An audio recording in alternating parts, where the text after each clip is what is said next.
On the morning of May 20-9th, 1940-4, a fighter that did not belong in these skies stood silently on Germany's Eklund Aviation Test Field runway. Its fuselage bore American military markings, its wings carried the patched scars of bullet holes, and a German Luftwaffe test pilot was slowly climbing into its cockpit.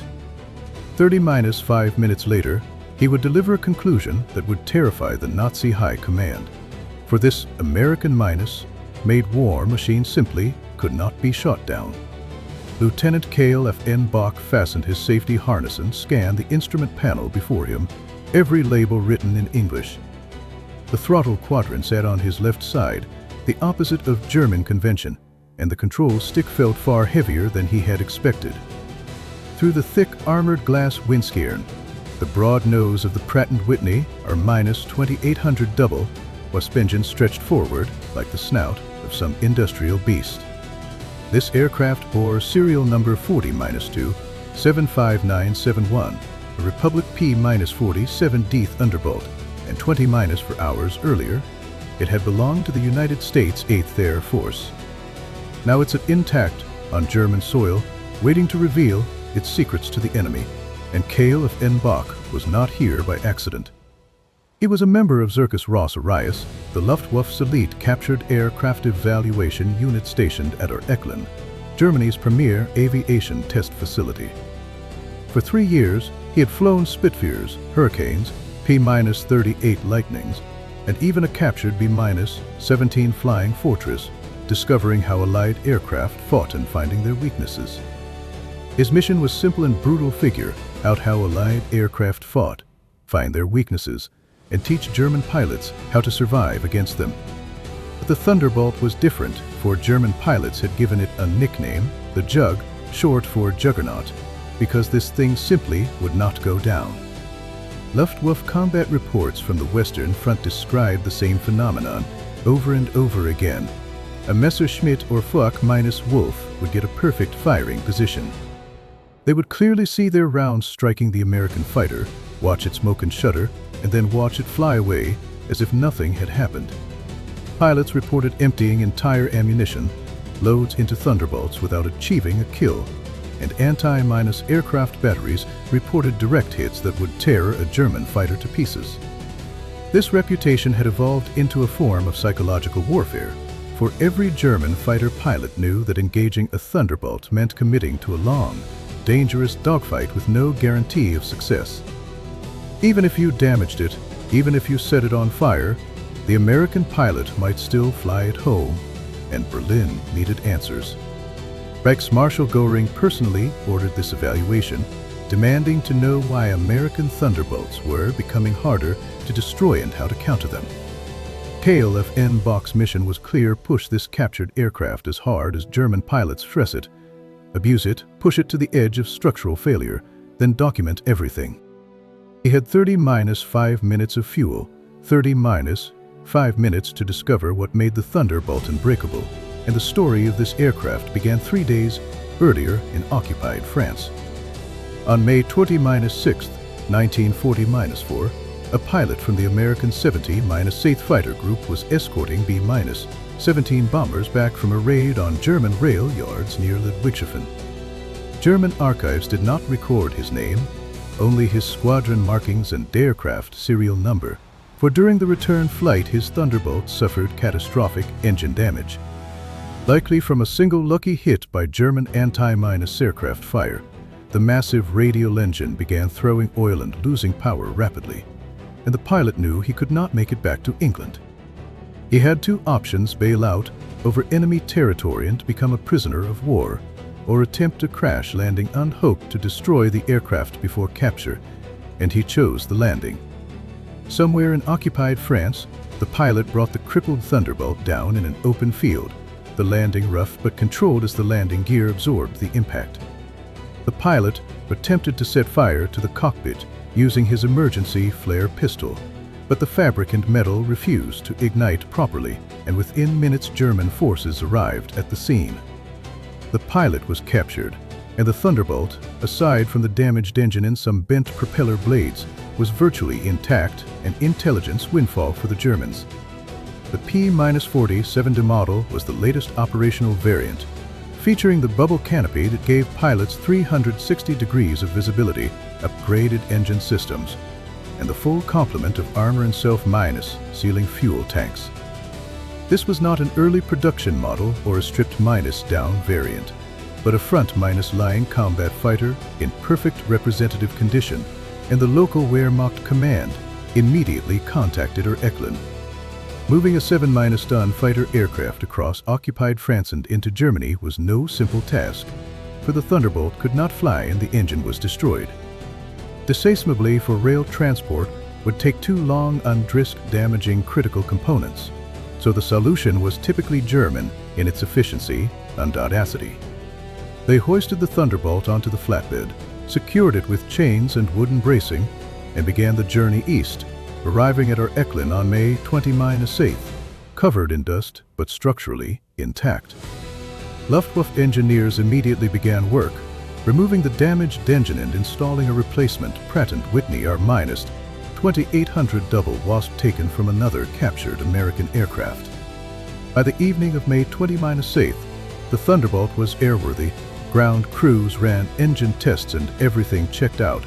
Fuel tanks were filled and ammunition was from the 8 ring-mounted guns.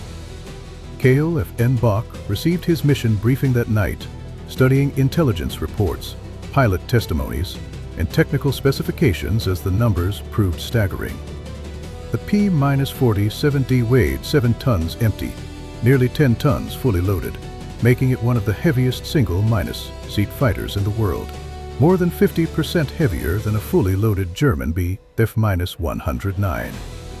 The engine produced 2,000 horsepower, the same power plant that drove the American B-26 Marauder medium bomber with a maximum speed of approximately 430 miles per hour at 20-5,000 feet. Service ceiling exceeded 40,000 feet, and range with external drop tanks exceeded 1,000 miles, but these performance numbers were not what interested Klaffenbach most. What concerned him was the survivability data, for intelligence reports indicated that the Thunderbolt's airframe was built around a structure of forged aluminum and steel components far heavier than comparable German designs. The cockpit was surrounded by armor plating, steel panels behind the pilot's seat, armored glass in the windscreen, and additional plating beneath the cockpit floor, while the fuel tanks were self-sealing. The oil and coolant systems were redundant with backup lines that kept the engine running even after battle damage, and German pilots reported heavily damaged Thunderbolts often remained controllable. Engine fires that would destroy a Bf-109 in seconds seemed to burn out or extinguish themselves in the Thunderbolt's armored compartments, and control surface damage that would send a German fighter into an unrecoverable spin left the American fighter still flying level. The question was whether this reputation was real or exaggerated, and Klaffenbach's test flight would answer that question on May 20-9th, 1940-4 at 0600 hours under clear skies and light winds. Everything about this aircraft's design suggested brute strength over elegance, and as Klaffenbach climbed onto the wing and stepped into the cockpit, he found the seat comfortable and well-padded.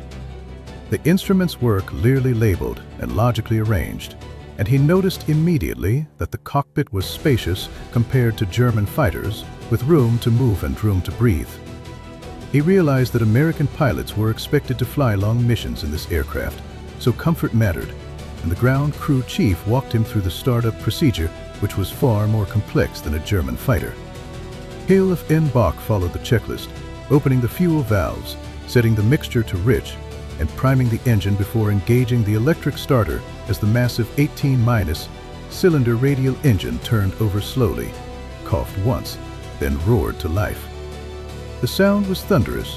The entire aircraft vibrated, and exhaust smoke billowed from the cowling as the engine settled into a rough idle with oil pressure climbing and temperature within limits.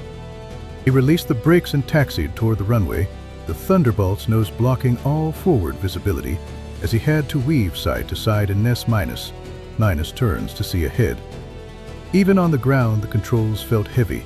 The rudder pedals required significant force to move, and at the runway threshold he ran through the pre-minus takeoff checks one final time as everything was ready. He pushed the throttle forward and the R-2800 responded with a roar as 2,000 horsepower drove the 13-foot propeller into a blur, and the Thunderbolt began to accelerate down the runway. At 70 knot scale, Klaffenbach pulled back on the stickend. The Thunderbolt lifted off smoothly with no drama and no struggle. The rate of climb impressive and better than he had expected. He leveled off at 3,000 meters and began his evaluation with the first test on basic handling characteristics, banking left then right as the Thunderbolt responded smoothly, but with heavy controls. The ailerons required substantial force to deflect, for this was not a fighter that responded to light fingertip inputs like a Bf-109, but a machine that had to be muscled through the sky. He tried a coordinated turn at 30 degrees of bank with steady back pressure, and the Thunderbolt held the turn cleanly with no tendency to drop a wing or tighten unexpectedly, the handling stable and predictable. He rolled into a steeper turn at 60 degrees of bank as G- forces pressed him into his seat. The Thunderbolt groaned but held, and the G- meter showed for GS with the airframe not complaining. The second test was acceleration in top speed as Klaffenbach pushed the throttle forward and adjusted the turbocharger control. The R-2800 responded instantly, and the Thunderbolt surged forward. At 330 knots, approximately 380 miles per hour at this altitude, he eased back the throttle as the Thunderbolt was still accelerating with no sign of stalling, matching or exceeding the F-190's top speed. At higher altitudes where the turbocharger gave the R-2800 its full advantage, the Thunderbolt would be faster still, and the third test on dive performance was the critical one. German pilots reported that Thunderbolts dove away from attacks at astonishing speeds that would tear apart a German fighter, and Klaffenbach needed to verify this as he climbed to 5,000 meters and rolled inverted. He pulled through into a steep dive at 40-5 degrees with throttle at cruise power, and the Thunderbolt accelerated rapidly as the airspeed indicator spun through 350 and 400 knots. As speed built, the controls, stiffened in the stick, required both hands to move, and at 420 knot scale, Klaffenbach began to feel mild buffeting as the airframe shook, but not violently. He continued the dive through 440 and 460 knots, approaching 500 miles per hour, then pulled out as G- forces crushed him into his seat and his vision undled at the edges. The stick fought him, requiring his full strength to pull back. The Thunderbolt groaned and the wings flexed visibly upward, but the aircraft pulled through cleanly with no structural failure, no buckling, and no tearing of metal. He leveled off at 2,000 meters, breathing hard, checking the airframe visually through the canopy as the wings were intact, control surfaces responded normally, and the engine was still running smoothly. This was the revelation, for the Thunderbolt's airframe could absorb dive speeds that would destroy a Bf-109 or Fw-190, as German fighters were redlined at approximately 450 miles per hour in a dive. Exceed that speed and the wings would begin to fail or the controls would lock up entirely, leaving the pilot helpless. But Klaffenbach had just proven the Thunderbolt could exceed 500 miles per hour and still pull out safely. This explained the combat reports, for when a Thunderbolt pilot was attacked he would dive, and the German pilot following could not match the speed without risking structural failure, so the Thunderbolt escaped every time. The fourth test was combat maneuvers under stress, as Klaffenbach set up a simulated attack run, rolling into a dive from 4,000 meters and accelerating to maximum speed before pulling out hard into a climbing turn. This was the classic boom minus and minus zoom tactic that American pilots used to exploit the Thunderbolt's strengths, and the maneuver was brutal as G- forces during the pullout work rushing easily 6 gs or more. Klaffenbach's vision rayed completely for 2 seconds, and when it cleared, the Thunderbolt was climbing steeply as he rolled into a 60-degree bank and pulled hard through a high-speed climbing turn. The airframe groaned and wings flexed, but nothing broke and nothing failed. The Thunderbolt held together as he repeated the maneuver 3 more times, each time pushing slightly harder and pulling slightly more G- force. On the 4th repetition, he estimated he was pulling 7 Gs at the bottom of the dive recovery. His vision blacked out completely, and when it returned, the Thunderbolt was still flying, still climbing, and still intact. This was not normal. For a German fighter subjected to repeated 7-G maneuvers would begin showing stress fractures, rivet failures, or control surface damage. But the Thunderbolt showed nothing. This aircraft was built to withstand punishment that would cripple anything else in the sky, and Klaffenbach understood now why German pilots described the Thunderbolt as unbreakable. For it was not invulnerable, but its safety margin was so far beyond German designs. An American pilot could fly aggressively, pull high-G maneuvers, and dive at maximum speed while trusting his aircraft would hold together. But a German pilot had to constantly monitor his airspeed, G- loads, and structural limits because exceeding them meant death.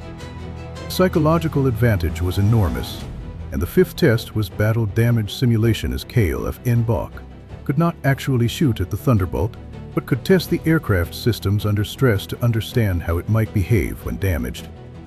He throttled the engine back to idle and watched the instruments as oil pressure dropped, but remained within safe limits. Temperature began to rise but slowly, and the R-2800 continued running smoothly, even at minimum power. He advanced the throttle back to full power and the engine responded instantly with no hesitation and no roughness. Then he tried flying with the canopy partially open to simulate cockpit damage as the aircraft remained controllable. Experimented with a symmetric control input simulating battle damage to one wing, forcing the ailerons hard left while holding the stick neutral, and the aircraft responded sluggishly, but predictably as he recovered easily. He deliberately unbalanced the aircraft's trim to simulate the effect of damaged control surfaces, and the Thunderbolt continued to fly even with significant control degradation as the pilot could compensate with brute force. This was the final proof of the Thunderbolt's survivability philosophy, for the aircraft was designed to bring its pilot home even when damaged, and every system had backup or redundancy. Dual-loyal lines meant a single hit could not drain the engine of lubricant.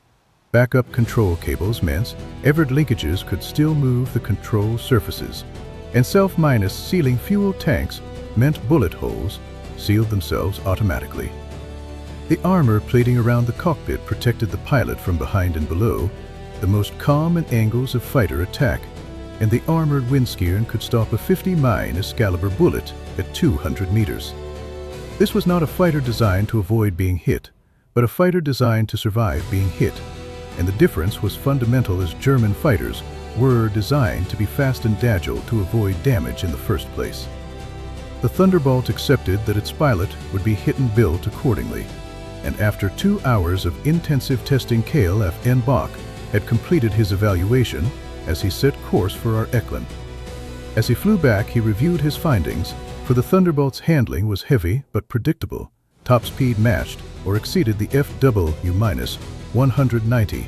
Dive performance was far superior to any German fighter, and survivability was extraordinary. The weaknesses were clear too, for the Thunderbolt was not agile in close combat. Its roll rate was slow. It could not match a Bf-109-190 in a tight turning fight, and acceleration from low speed was poor. At low altitude and low speed, the Thunderbolt was vulnerable, and if a German pilot could force a close-range dogfight, he had a chance. But American pilots knew this and avoided that scenario at all costs. They used the Thunderbolt as it was designed to be used, diving on the enemy from above, firing their 850-caliber machine guns in devastating bursts, then climbing back to altitude to repeat the attack. Klaffenbach landed at approximately 0830, and as the Thunderbolt trolled to a stop on the runway, the ground crew noticed the aircraft looked no different from when it had departed 2 hours earlier. No stress cracks, no popped rivets, no deformed control surfaces, and the engine was running perfectly as Klaffenbach shut it down and climbed out of the cockpit, with his face pale and his hands still trembling. The aircraft had absorbed punishment that would have destroyed any German fighter, and Klaffenbach walked slowly toward the debriefing room as the weight of what he had discovered settled on his shoulders. The debriefing took 3 hours as Klaffenbach dictated his findings to a team of intelligence officers and engineers, covering every aspect of the Thunderbolt's performance in meticulous detail. The handling characteristics, the speed performance, the dive capabilities, the survivability features, the weaknesses and the strengths. Everything was documented and compared against known German fighter performance. The conclusion was inescapable, for in a head-minus to minus-head fight, at altitude the Thunderbolt was at least the equal of any German fighter, and in a dive, it was superior to everything in the Luftwaffe's inventory. Most critically, the Thunderbolt's survivability meant that American pilots could fight aggressively, taking risks that would be suicidal in a German fighter, because even when hit, the Thunderbolt would bring them home. This psychological advantage was perhaps the Thunderbolt's most dangerous quality, for a pilot who trusts his aircraft will fly more aggressively, take more risks, and ultimately achieve more kills. The report was classified top secret and distributed to Luftwaffe fighter units across Europe, and the recommendations worst arc as German pilots were advised to avoid diving after Thunderbolts. They were told to attack only from positions of overwhelming numerical superiority, to target the Thunderbolt at low altitude, at low speed, where it was most vulnerable, and never to follow a diving Thunderbolt under any circumstances. The most chilling recommendation was the final one, for if a Thunderbolt was seen diving, German pilots were ordered to break off the attack immediately regardless of tactical advantage, because following meant almost certain death. The report's impact was immediate and far-reaching, for Luftwaffe fighter tactics changed virtually overnight as pilots who had previously attacked Thunderbolts aggressively now approached them with caution and often avoided them entirely. The Thunderbolt's reputation among German fighter pilots had been formidable before Klaffenbach's test, but now it became legendary as the aircraft that could not be caught, could not be destroyed, and could not be beaten in a dive.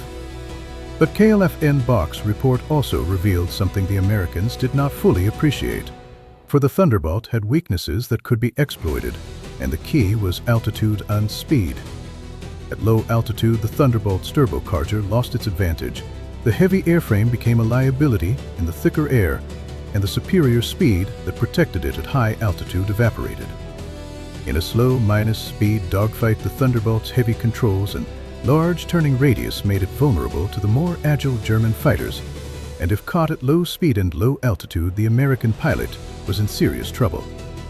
Klaffenbach recommended that German fighters attempt to draw Thunderbolts down to low altitude by attacking the bombers they were escorting, forcing the American fighters to descend to protect their charges. Once at low altitude, the Thunderbolt's advantages evaporated and German fighters could use their superior agility to gain firing positions. But this tactic required patience and coordination that was increasingly difficult for the Luftwaffe to achieve.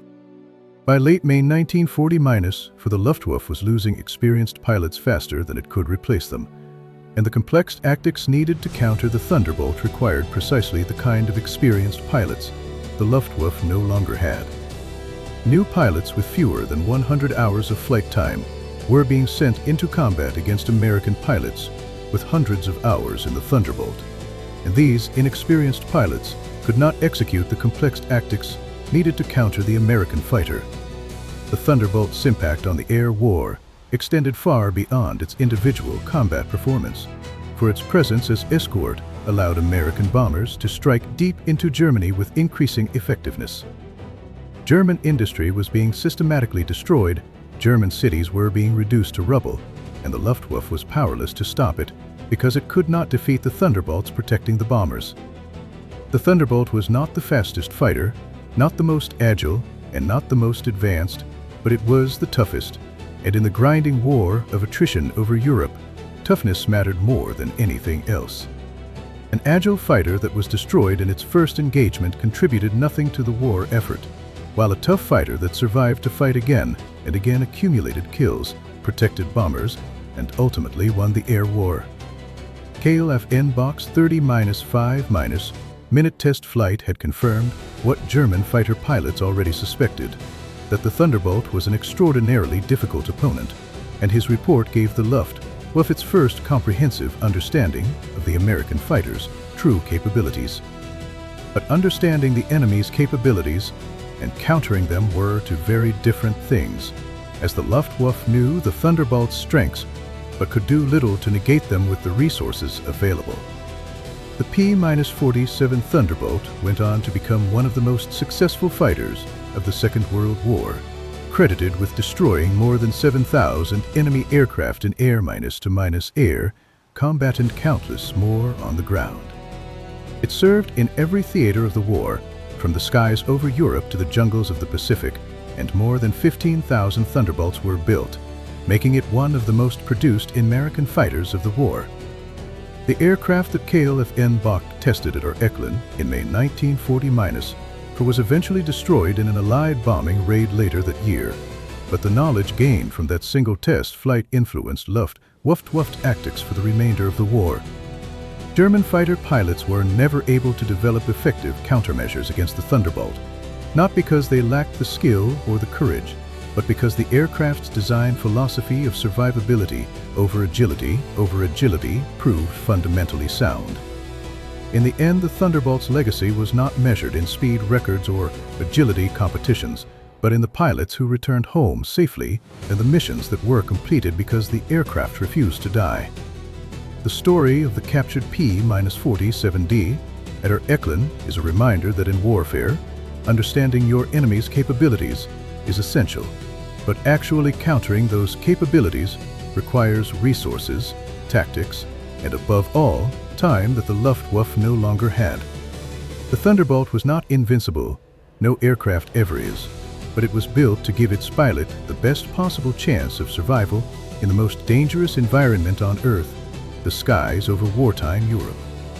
And in that purpose, it succeeded beyond anyone's expectations, for the P-47 Thunderbolt became the aircraft that German pilots could not shoot down, could not catch in a dive, and could not defeat on its own terms.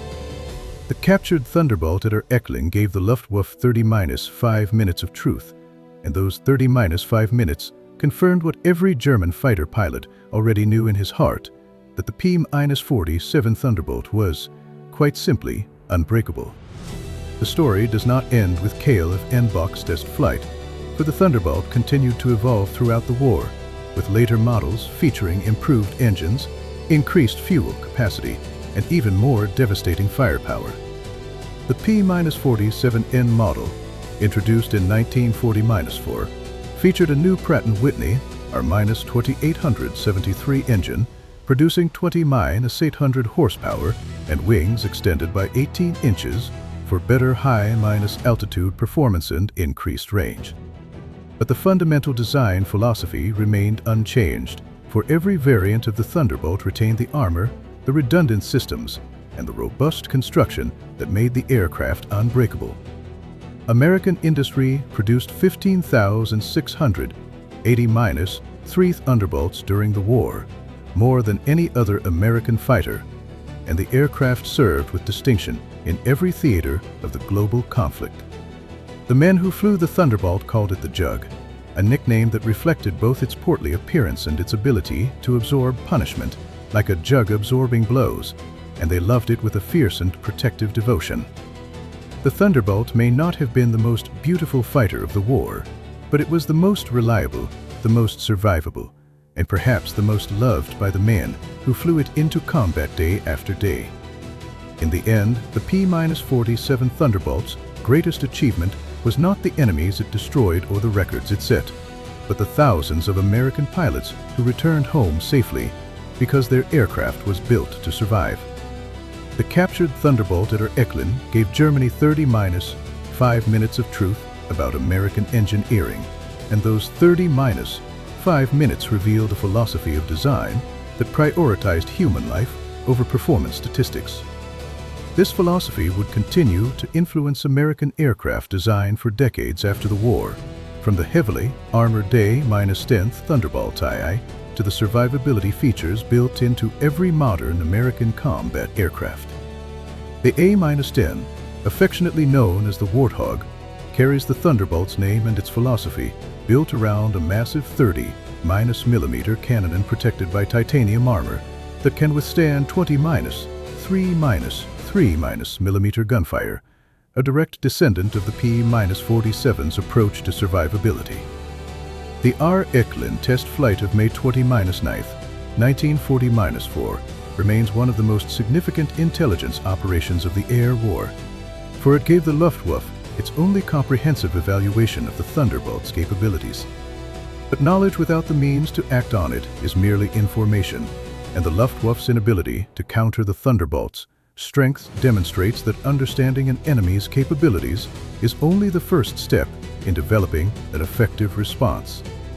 The P-47 Thunderbolt story is ultimately a story of American industrial, might and engineering philosophy, a nation that could afford to build fighters that prioritized survivability because it had the resources to build them heavy in the industry to produce them in vast numbers. Germany built fighters that were engineering marvels, light and agile and fast, but in the grinding war of attrition over Europe, the Thunderbolt's philosophy of toughness as survivability proved more effective than the German emphasis on performance and agility. The captured P-47D that arrived at Eklund on May 20-4 gave the Luftwaffe a gift of knowledge, but it was a gift they could not use because the Thunderbolt was simply built better, built tougher, and built to survive.